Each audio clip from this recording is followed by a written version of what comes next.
Good evening. I am Wanda Broadus with Broadus Entertainment. I am here on the Apostle Cecil Hatchet Show, Po Folks, Community Needs for Justice. We have here on this panel today a really exciting group of people that are going to be talking to you and with you today about different topics.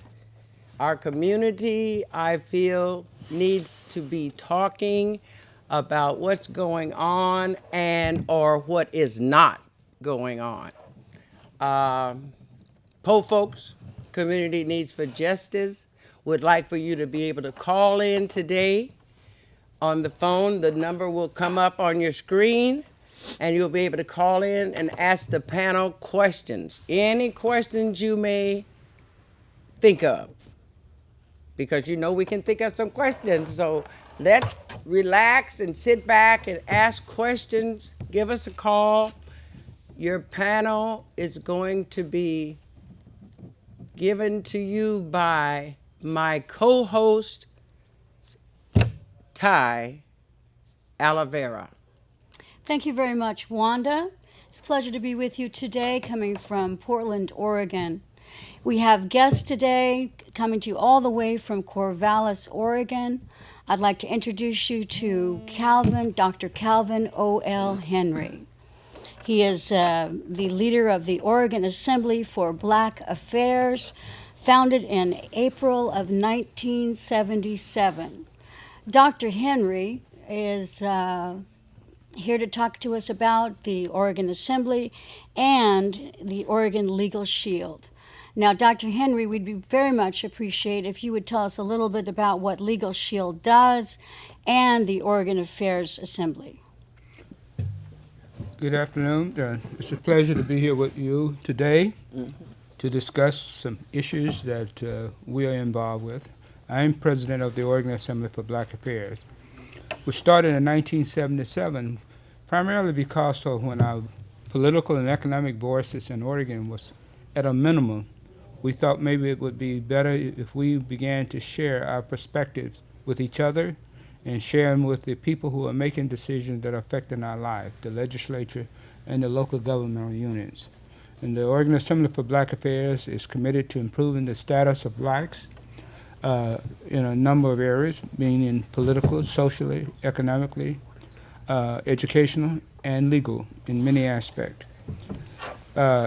Being president of the Oregon Assembly for Black Affairs, one of the things that we found most needed in the black community was access to legal representation.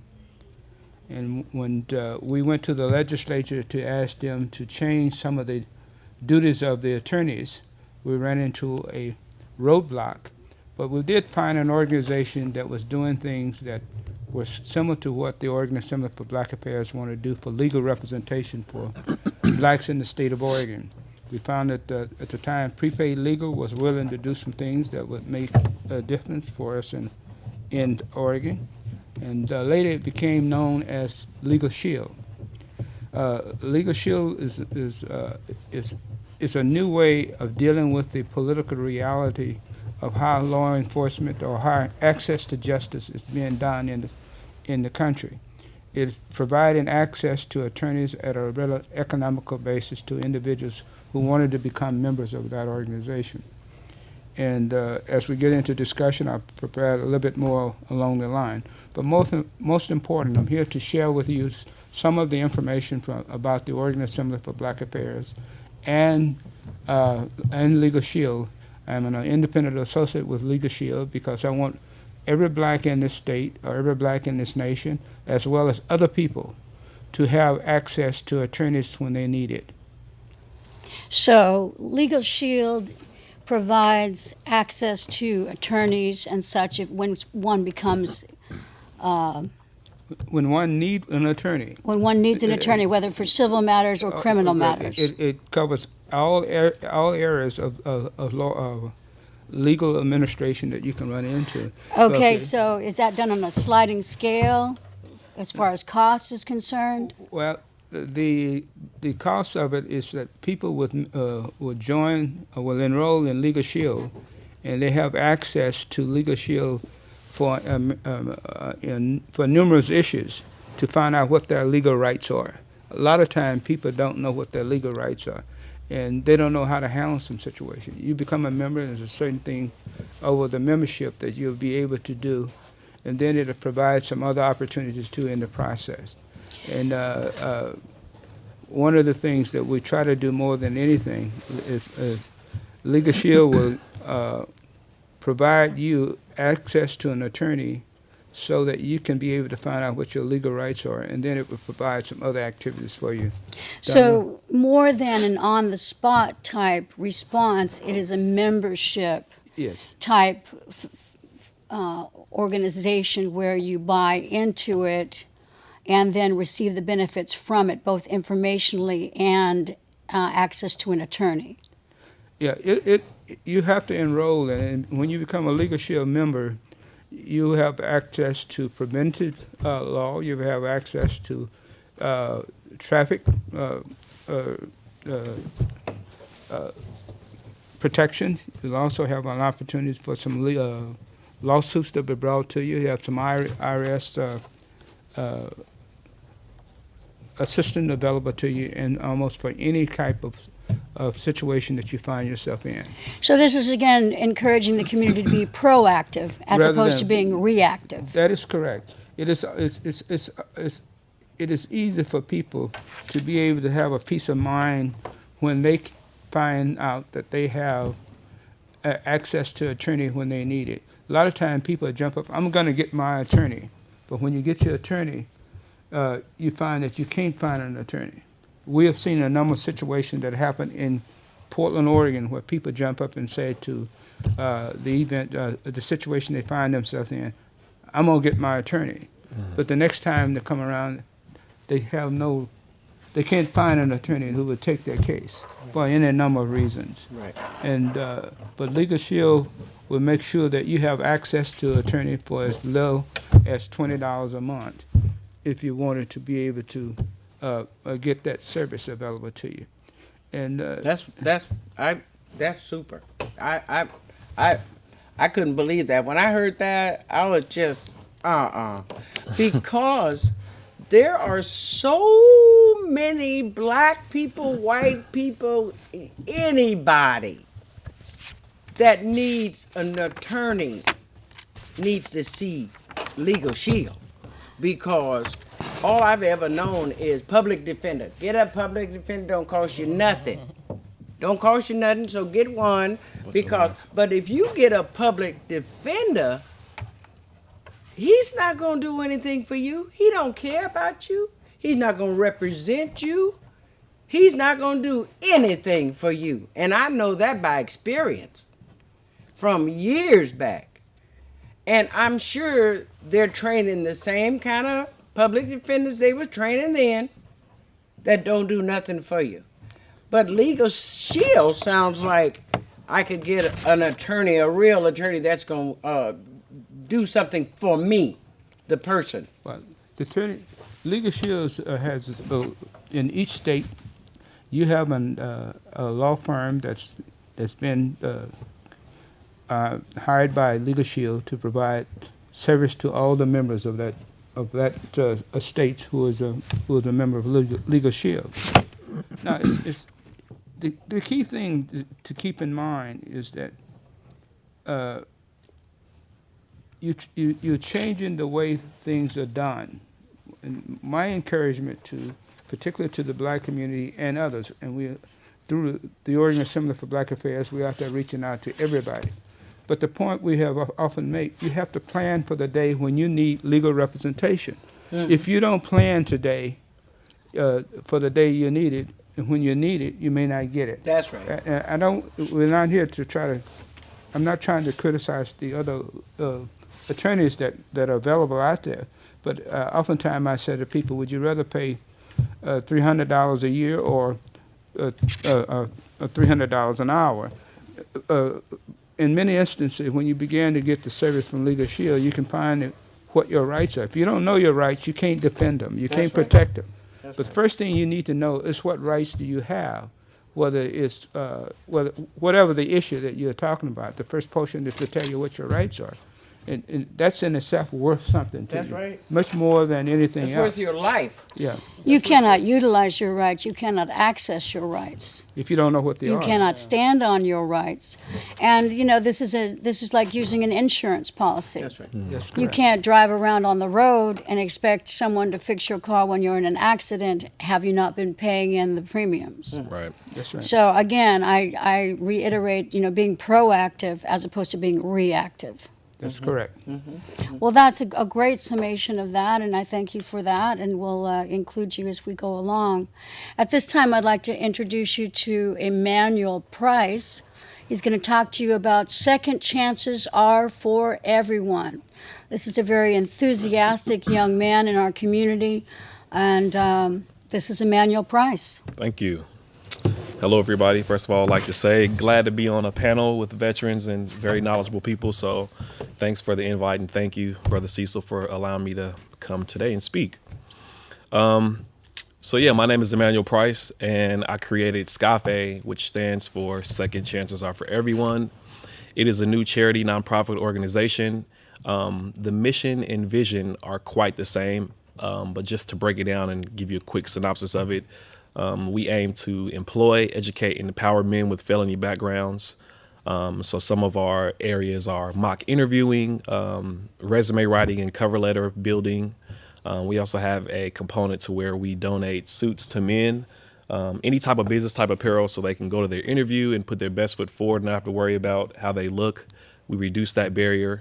And essentially, we want to provide men with jobs. So part of what I do is go out into the community and speak about SCAFE and tell my personal story and try to build relationships with businesses and other local nonprofit agencies or faith-based organizations to partner with them to actually say, would you be willing to give one of these men a chance? And oftentimes a lot of our African-American and Latino men get locked up and they come back to the community that they left from and they're disheartened because there's a lack of jobs. And they feel that people won't take them seriously. So out of my own frustrations, I created SCAFE.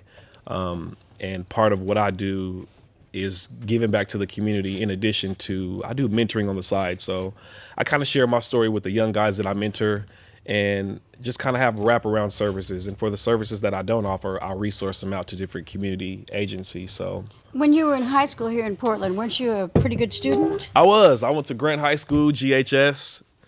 Give a shout out to them. I was on the honor roll, so I graduated with a 3.8. And then I went on to attend college, historically black college in Virginia. So I went to Virginia Union University. And part of my, You did well there, yeah, didn't you? I did well there. I was on the honor roll as well there. Had a 3.3, so it went down a little bit, but I was still a student, trying to get those good grades and make my family proud as well as finish my degree. And should I go into? Go ahead and tell a little bit. So my Don't get carried away now, Emmanuel, but go ahead and tell us a little more. I will. I'll just give you like a little bit. My senior year in college, I came back to Portland and I ended up getting locked up for 4.5 years, 4 years, 10 months, 27 days, 17 hours. Well, And I didn't get to finish my senior year in college. So when I became incarcerated, it was a whole new way of life for me. It was a whole new frame of thinking. It was a whole new area and setting that I wasn't used to. Luckily, I had family support and a lot of support from my church. And, I was somewhat educated, so I had a little bit advantage over some of the inmates in there. But during that time, it was a time for me to grow and develop and figure out what I wanted for my life and for those who were coming along after me. And once I transitioned back into society, it was extremely hard for me to find work. It was hard for people to take me seriously and not just look at me as a felon, or if I apply for a job, it was check that box. And that box was always critical to me because every time I checked it, it would disqualify me for any job or any type of career that I thought I was qualified for. So what kind of job could you get? I pumped the gas, I flipped burgers, I was a bartender, a lot of labor work. Not that there's anything wrong with that, but that seemed to be the only type of work I could find was labor or food service or something in that vein. Even though you were well spoken, even though you're a good looking guy. Thank you. You know Even what I though, mean? yeah, take all that to account, but none of that mattered. It was just like, I have to do this. I have to work. I have to make money for myself. I have fees I have to pay. So I had to accept a job that I was overqualified for. And at the end of the day, I knew I didn't want to return to the situation I was in. So I was going to take any job. It didn't matter if it was sweeping, tap dancing on the corner. It didn't matter what it was. I needed to, provide for myself and for my family. But that inspired you to start Scafe. Yes, that inspired me to start Scafe. Just going through all these different scenarios inspired me to start Scafe is because out of my own frustrations and because I felt that I could reach a different audience. And for me specifically, I had a Class A felony, and a lot of different programs, different reentry programs out here, they work with felons. But if you have a Class A felon, it's extremely hard for you to get a job with the Class A felony. So part of my mission is to find jobs for people with Class A felonies, but felonies for everybody. And you don't necessarily have to have a background, but if you need help, whether it's resume writing, mock interviewing, or a mentor, then those are the type of services that, Scafe wants to provide. So, And you not only work with the Black community, but with the Latino community and all ethnic groups. Is that absolutely, correct? yes. So Scafe is not a demographically challenge program. It's for any man. So it's for white, Latino, African American, Eritrean, Slavic. It's for any man, young man, and that's the target audience that I want to reach. There's no age frame on it. There's no race or color or I specifically focus on men, but I also can be a resource to the women. But I find a lot of times there are a lot of services for women and there are not enough services for men. So I wanted to specifically work with men. And do you feel that by and large the community puts a harder rap on men than women? They do. Men seem to be held a lot more accountable, where women, there's a lot of more resources. And I don't know exactly why that is, but I do feel it's a little bit more harder for men to grasp with the concept and take control of their lives and actually have resources in different places to where they can go and kind of get reintegrated and transition smoothly into society. So I'm not reinventing the wheel, but I am assisting, those men and trying to partner with The further rolling down the road. Exactly. All right. Dr. Henry, do you have any Thank you. questions or comments for Emmanuel? Oh, Emmanuel, in your view of Portland, what do you find that is lacking that could be a benefit to your program? That's a loaded question. A benefit or what's lacking, just off the top of my brain, is the emphatic piece, or just people just actually being emphatic and kind of aligning our beliefs with everyone, because you never know what type of person you're dealing with. You never know their background, but if you're just take a small moment to listen and be emphatic with them, and kind of, you don't necessarily have to walk in their shoes, but try to understand their experience. I think that for me was a big part of me transitioning back into society or finding jobs. And in addition, having those relationships and partnerships with businesses to say that, hey, we will work with these young men, or we will take a chance and work with this man. So jobs and just being emphatic. And What have you learned, knowledge told you about the Black community in receiving these individuals who come back from out of incarceration back into the community? Have the community been very receptive to receiving them at all? Did you learn knowledge telling you that or not? It's telling me the community hasn't been really receptive, because the community's changed over the last 10 or 15 years. So a lot of people that have been plucked out of the community from where they started, they come back and the community looks nothing like them. And they come back to the community, and the community in essence seemed to be a little bit standoffish, or doesn't know the history of their own community that they moved into. So it's like African American, Latino men, we come back to the community and it looks different. And we're like, where is everybody? What's going on? And I remember that house was there. I remember this local mama papa's grocery store was there. I remember this soul food restaurant here. None of that's there. So it's kind of disheartening, because we get out and they get out and we feel like there's nothing to come back to that used to partially belong to us. So the community is receptive on the end that, oh yeah, we're community and we want to engage everybody, but really underneath it all, they're not.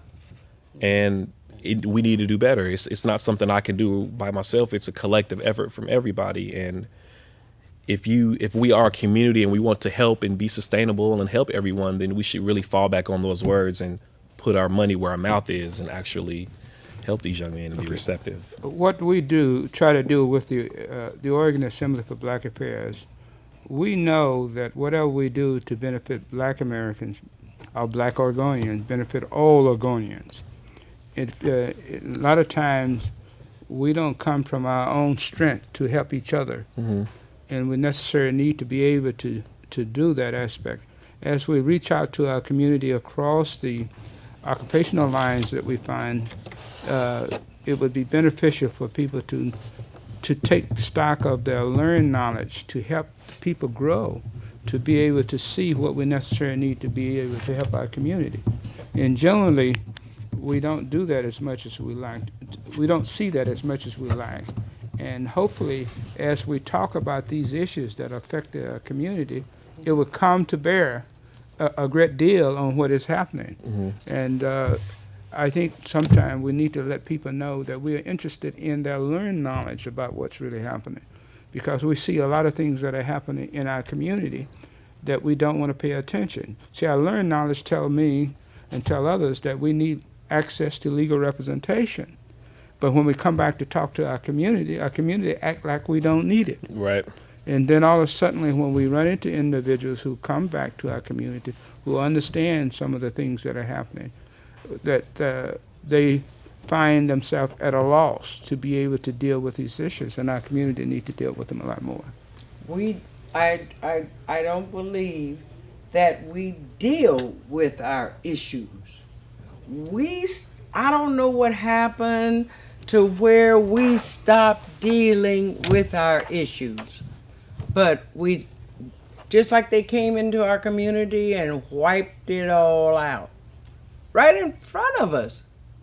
And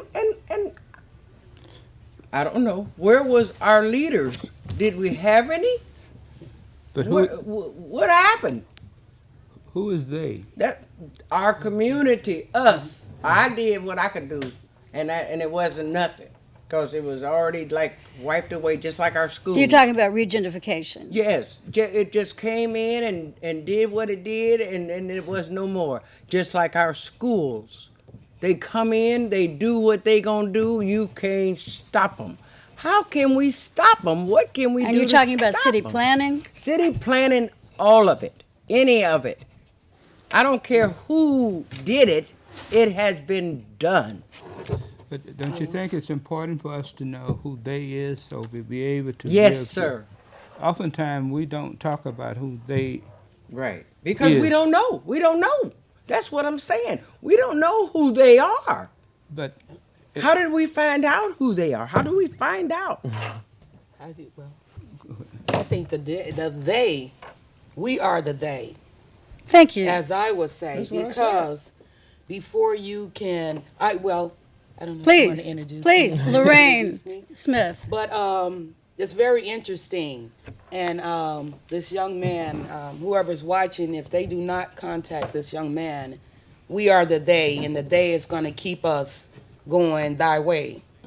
So, but I'm a student. Not only that, I'm a local comedian, and also I'm a single parent. Also, I have family members that can't get a job because they have a record. And I think it's all too because we the they, once we get our education, once we get our different style of thinking, we kind of, we move out of the community. I've been in Oregon since 1989, and I'm coming from Michigan. When I first moved in Oregon, I was pretty much in southeast area. I moved in northeast for a while, but it was different. It was different. So in 2003, I moved back to Michigan, and I said, when I come back within 5 years, Portland is going to totally change. I think a lot of time us as communities, we don't grow with the changes. We're still using old ways to reach younger people, and you can't do that.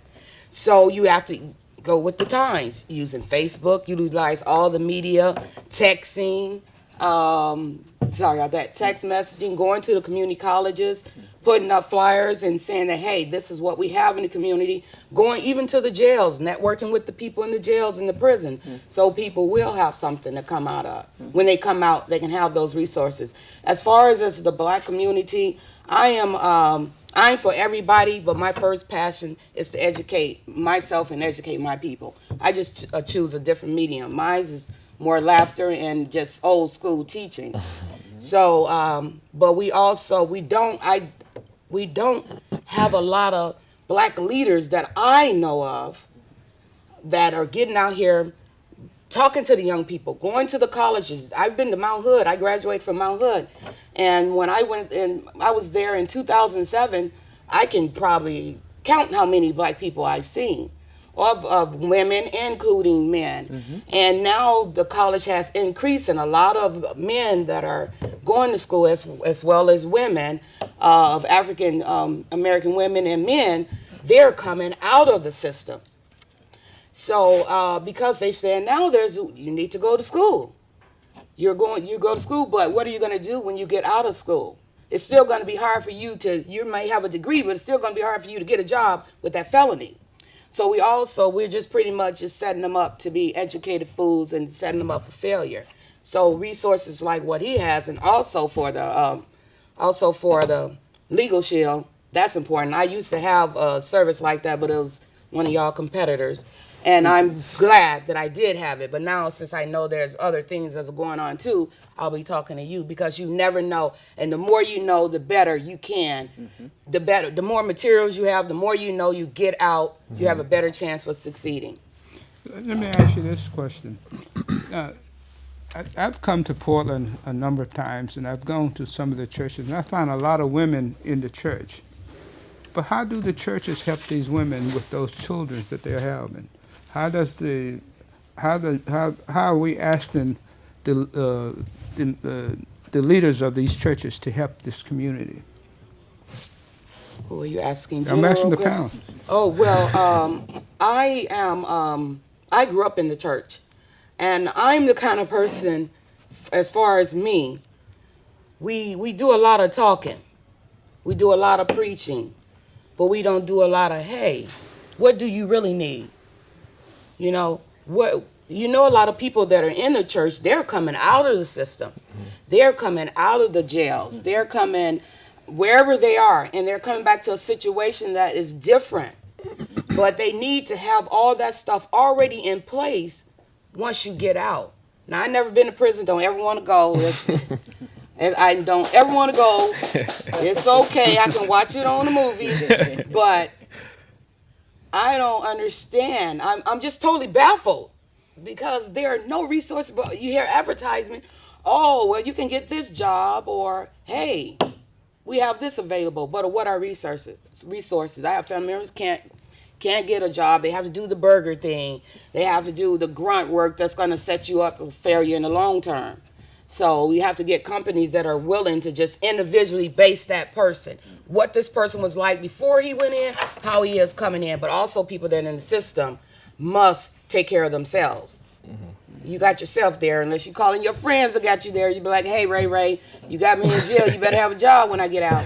But we really need to just help young people, especially our young black men, that are coming out of the system. Because we're just trading them to go right back in. I hear you say that your learned knowledge tell you what you're talking about, doesn't it? Hard lessons, too. Yes, but how do we see that our activity that we do to utilize what we know to bring about the kinds of changes that we expect or want?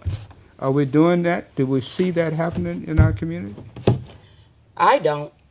I personally don't. As far as like the older generation setting down foundations for the young, in order for you to keep young people moving forward, you have to have a young way of thinking. You have to move with their times. Not saying you need to be all doing the things they're doing, but you have to reach them in the way that we are learning things now. Everybody's computer savvy, everybody's tech savvy. You can have all types of advertisement that you can even put up maybe on YouTube, or you can on Facebook or Pandora, all the listening channels. There's ways that you can get other companies and organizations to really put that out, because my iPhone, no, I'm not plugging nobody, but my cell phone, you'd be surprised how many advertisements come up. That's a Stuff- delivery so, system. yes, you have That's to not just- the message. That's a delivery system. but you can, through that delivery system, you can get that message out.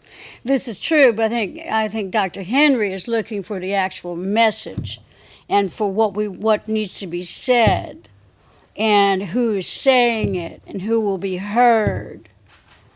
Well, You I- know, yeah. because I think it's a matter of being mindful. It is. It's a matter of being mindful about what needs to be said. I think that you asked a question about the churches. What's coming out of the churches now, whether it's a black church or a white church. You know, not everyone is following the precepts. Yes.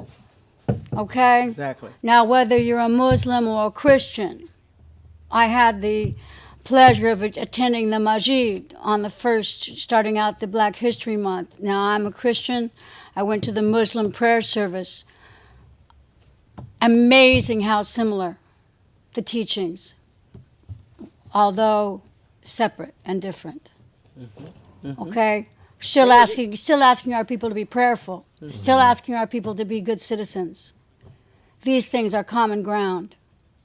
So, whether you be Muslim or whether you be Christian, the call is still the same from the pulpit. So, I think, you know, these messages have to come down through the family. They have to be coming down through the aunts, the uncles, from the community centers, from the mentors like yourself, Emmanuel, and you too, Dr. Henry. You, Lorraine, are a mentor. You, Wanda, are a mentor. I am a mentor to those I come in contact with. We all have to be on at all times to be that mentor, that example. Don't you agree, Dr. Henry? Certainly I do. That's why that one of the things that we try to do through the programs that we have is to give a vision about what we're trying to achieve.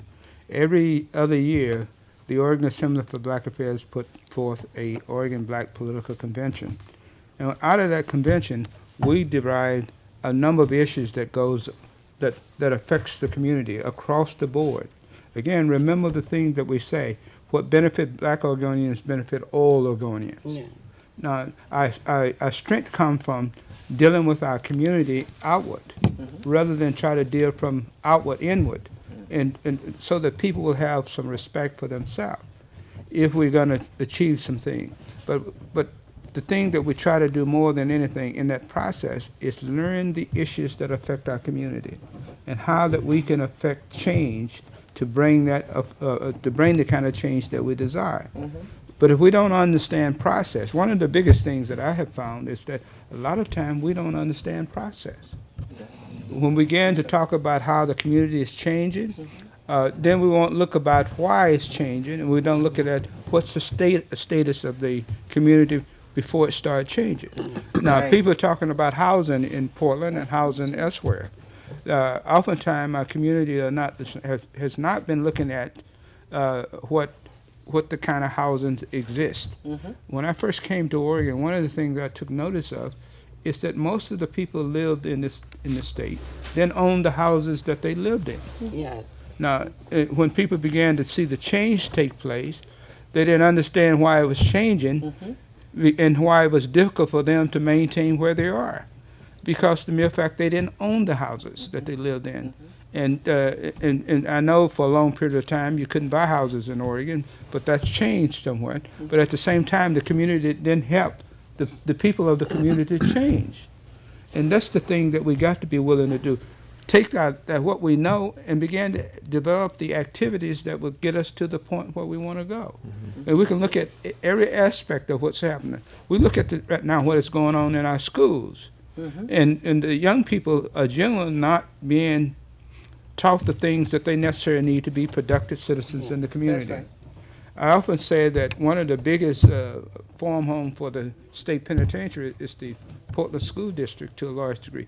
If I used to go into the Portland prison down here to work with NAACP and others, and found a lot of the young black men are coming out of the Portland school. Yes. But the point of it, our community has not been looking at what is going on to be able to see these things are changing and need to be changed. And one of the things that we necessarily need to do is make sure we point out what we necessarily need to do. The other day, I was talking with the representatives from Corvallis who brought forth the issue of seclusion sales. Have you heard of seclusion sales in the Portland Public Schools? No. What does that mean to our community? Could you enlighten us? What it is where the young students who are acting up or having trouble in the school, they're and speaking with such disrespect, are put in a cell in their classroom, so that they're in the classroom in a cell and everybody can walk by them, and they're not learning very much, but they are there to stop them from affecting the rest of the classroom. Now, the representative from Corvallis was opposing this, and she was making sure that the legislature at least act upon this and bring this in the opening so people can begin to see what is going on. If we don't know what's going on in our schools, it makes it easier for people to be able to treat our children with disrespect. Absolutely. But they call it different in the school. It's a child with behavior problem or special needs. Right. As I'm experiencing that. But as far as like knowing what are the resources, one, we don't have enough preventative things for young people. Young people that are out here to prevent them from having to go to jail or prison, to prevent them from having to have legal shield. It's a company that are trying to make money, but I don't ever want to have to use you. But it needs to be available, but we need to educate our young people. You need to go to the school. Community, I have never seen anybody as far as in the community, black leaders coming to any of the schools. I haven't, not even in Gresham, just because they focus so much on just Northeast, but there are a lot of other there's more of us that are out farther in Portland, and we don't hear about what's going on in the black community. So, But whose fault is that? it's our fault. It depends on where I feel when something is important to you, you will make more of an effort of getting it out there. If it is important, If it's and you important, have it to has make to it make it im- important. it has to be important. Therefore, in comes the mindfulness. If it is important to you, then let it be so. And then also see what the community need, because just because we think we're older, we're thinking like, using old thoughts to reach newer thinking young people.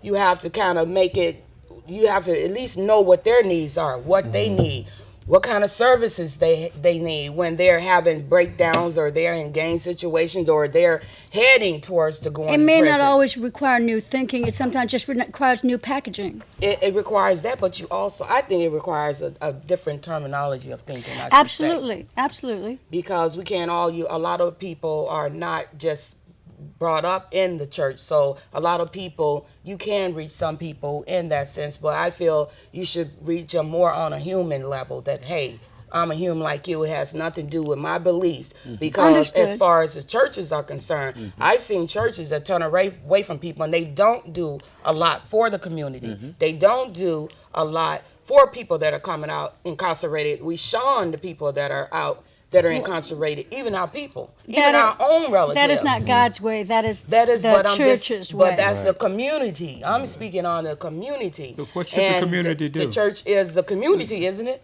You know, you have expressed something here. What should you or the community do to deal with that issue? Get out and tell people what's available. Help back this young man. He shouldn't have to be asking. One time should be enough. I want to help young men of all race to succeed. Okay. So we have to just get out, spread the word. But in case Emmanuel, right, can't reach you, then we call you. Dr. Calvin. Okay, so back to Emmanuel for just a moment. So Emmanuel, you go to businesses and you knock on their door, is that right? Pretty much. And you ask them to do what? I asked them, would they be interested in supporting, or do they have any idea, or excuse me, would they be interested in supporting SCAFE as far as... And how would they do that? They'd provide a job, wouldn't they? Yeah, and it's not always just give these men a job. It's like, would you be willing to partner and, invest in somebody's life? And a lot of times it's no, and a lot of times it's we'll get back to you. But What they say yes, what happens? then I connect them in. I get their application process and meet with HR and see exactly what they screen for. And then I take that information back to the men I work with and see who's qualified out of those applicants, and then submit the resume for them or go over with them how to interview and whatever area they need tighten up in. That's where I go and meet them.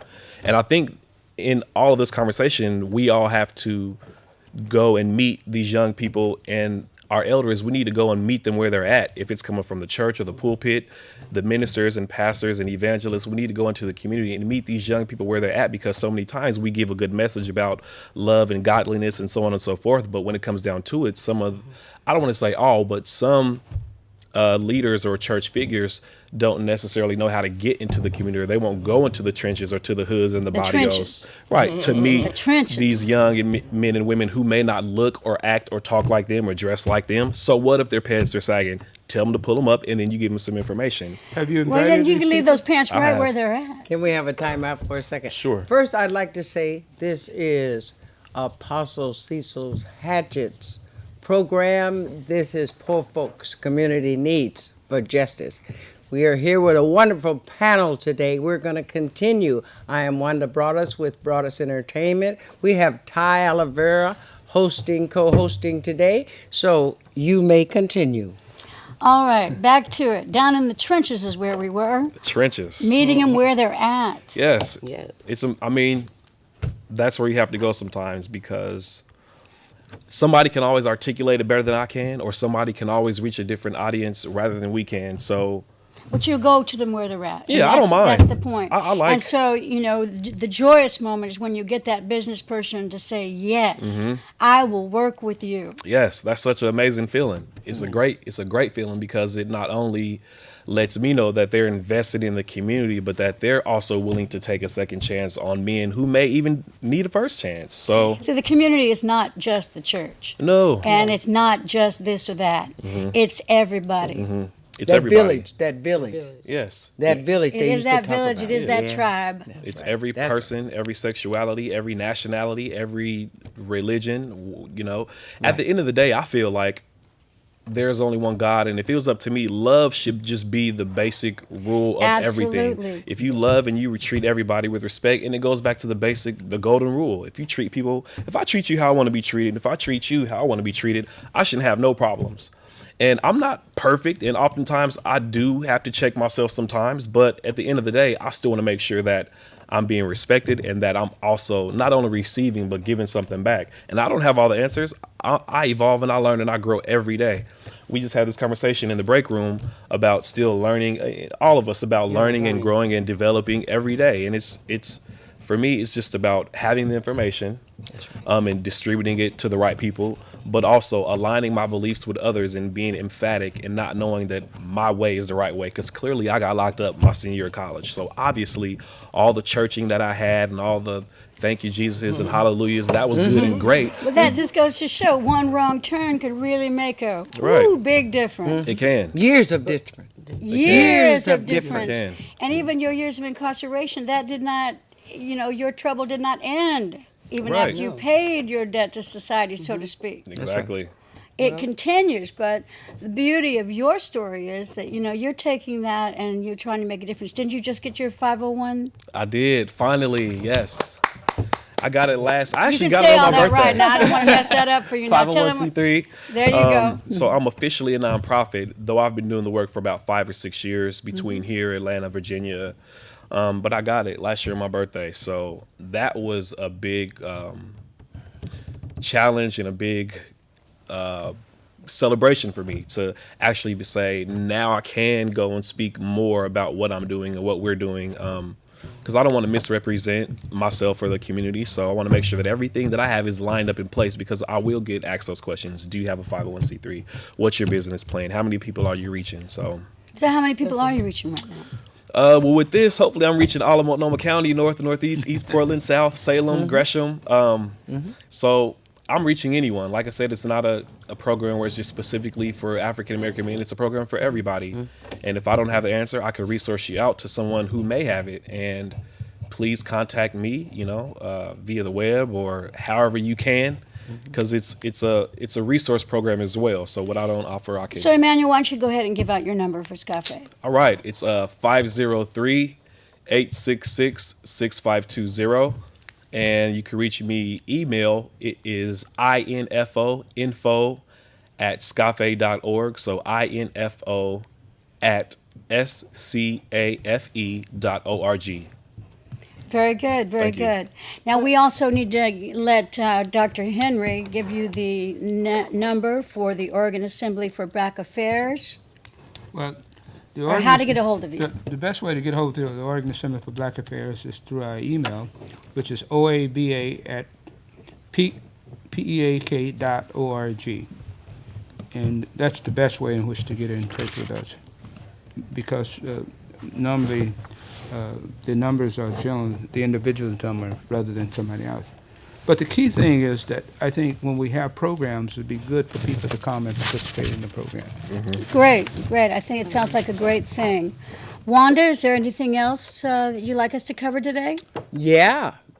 How much time do we have? I don't know. But yes, there's a few things that I'd like to cover. Ask questions about, try to get some answers to for our community. One of the things is for Emmanuel. There are a lot of young people your age that are coming in and out of prison. I would like to build a form of young men coming out of prison, because you said something very interesting, that when they come out of prison and things are different, your community has changed. The places that you knew are no longer there. And so you're just lost. You come out lost. You don't know what to do, who to do. Yes. And so you try to seek and find. Where did you go to find out what had happened to our community? So when I got out, honestly, I'm like replaying this in my mind, like, because I've been out about 10 years. First thing I did is I walked around downtown for like 2 hours. And I was just taken aback by all the buildings. And then slowly I made my way back to Northeast Portland. Luckily, I had a strong family support and support from my church, to where I could go and speak with them and find out what resources were available. I also participated in great programs like Better People and Clean Slate. And it was just about me finding that information, because in my situation, nobody in my family had ever been incarcerated. I'd never had a background. So they were new and I was new as far as finding out where the resources are. So it was like I went into my inner community and just most times it was who I knew and who they knew and how we could work together. But in addition to that, looking to those programs, those other reentry programs, and just starting in my own inner circle and just spiraling out to see what was available and what I could do and who I knew and who wouldn't necessarily who would work with me, rather than, oh, I know you were locked up and you're a thug and so on and so forth, all these stereotypes that they have with people being locked up. So it was a challenge. I mean, it still is a challenge. Like every day is, I don't want to say it's a struggle, but every day it's important for me to do better than I did yesterday, because I'm never going back to the penitentiary. I'm not even stepping on an ant. If I see $1 on the ground, I'm picking it up and I'm waving it. Whose is this? Because I don't want to have any type of feeling to where I feel like I could go back to that. But in addition to that, I want to make sure that I am helping myself and helping those under me to help them not go through the situation I went through. So it's an ever evolving thing. Like there's resources, and it's just about having the right information. For me, it was having the right information because I didn't know, and what I didn't know, I would go find out on my own. Good.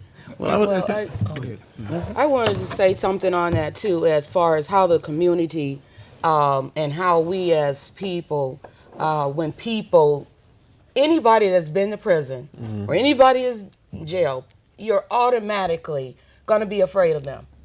We are afraid of the people that when they go in, we're afraid of them when they come out. Most people don't even want to pay attention that you exist. So I think, and as far as in your situation, you can have an opportunity too to take some of that fear out of it.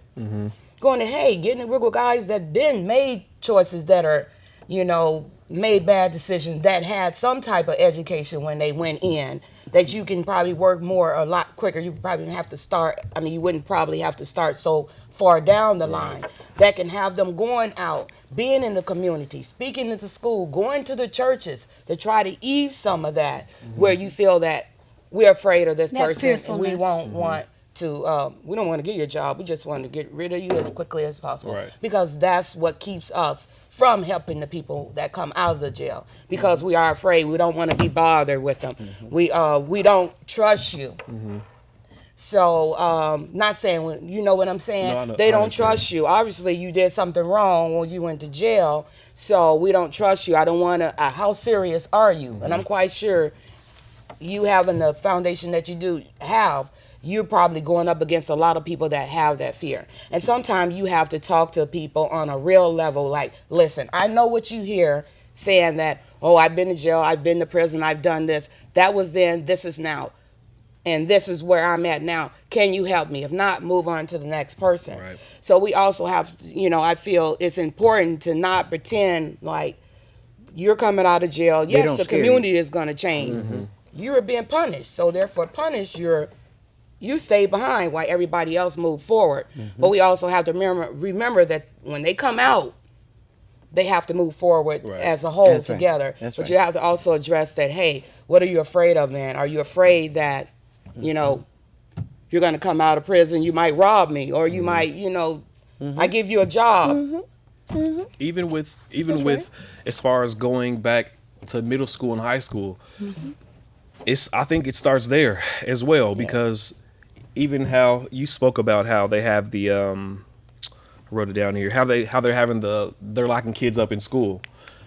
For a lot of teachers, and even for any type of faculty staff, especially in Oregon, being a minority, there needs to be a concept of cultural competency all around. And if the teachers don't have that knowledge in school, then they're so quick to write them up for referrals and get them expelled and suspended from school. And we all know that they have disproportionately higher rates than their Asian or white counterparts. But it starts at the schools, and that's part of the preventative measure. If we can start early enough to educate them in schools, and not to say that everybody's going to go, nobody should have to go to jail, but if we can start there, that will help. And when they get older, they can have the knowledge to say, I don't want to make that decision, or I saw what happened to Ray or the little homie over there, and I'm not doing that. But we have to take some accountability as parents, as constituents, as community, and then we have to hold the schools and the state accountable.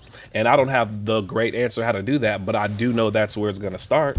Well, one of the things that we need to understand more than anything, and help others understand, is process. We think that the governing body of our community have nothing to do with us at all, and they do. They have a responsibility helping others get more. We need to know what the city government is doing, or what the county government is doing, and what the state government is doing, to make sure that the resources are there to be able to meet the needs of the community. But oftentimes, we stand back and don't think that we have a duty to hold them accountable for anything. Right. My point is, we do have a duty to hold people accountable, and who are in these elected positions, who are making decisions that affect our lives. And we have to be aware of that if we're going to make a difference towards bringing about the changes that we necessarily need to have to engulf and improve our community. Personal accountability is not just for the student or the felon, it is also for our leaders, That is our correct. legislators, Absolutely. And accountability is not a dirty word. That's right. It is a beautiful word. It is. Something people in America should really embrace. What I believe is happening too with our community as a black source is we become lazy about helping one another. We become displacent about what we want to do about helping, what help we want to give, and how much of it we want to give of ourselves. And sometimes, lots of times happens, we don't do anything. We just keep sitting back, waiting for time to pass. And we do nothing. We keep saying we're going to do. One of these days, I'm going to do something about that young man and what his cause is. And she has some good things to say. And one day, I'm going to do something. 10 minutes, I'm going to do something. 15 minutes, I'm going to do something. But you never take time to do nothing about nothing. And that's all we have become. Displacent with time. Well, I think sometimes we just don't know what to do. It has to be important. You have to have a cause. I personally feel you have to have a cause. Well, you also have to separate a person's behavior from them. You know, their human spirit, because sometimes our behavior pushes you away from not wanting to help that person. But I think it also tests the strength of you, because you could have just easily gave up and been like, oh, no. But your life changed because why? Because people need young men like you.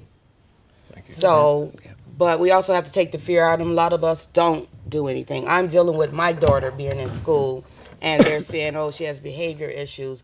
I'm dealing with the racism things that are that she's going through in the school, and they're saying she's a problem child.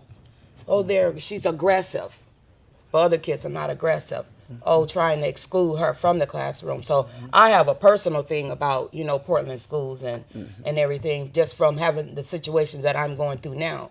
But we also need leaders that are out there. Young people like yourself can come to the community. You'd be surprised who you can meet in the community. Good. Right now, we'd like to say thank you to our panel, our hostess, Ty Oliveira, Dr. Henry, Well, Sister thank Smith, you, Lorraine. Thank you. Emmanuel. This is Apostle Cecil Hatchett's program. This is Po Folks Community Needs for Justice. Ty, you can take us out. Thank you so very much. It's been my pleasure to join Ms. Wanda Broaddus on this fine Sunday afternoon. Come out to CIO.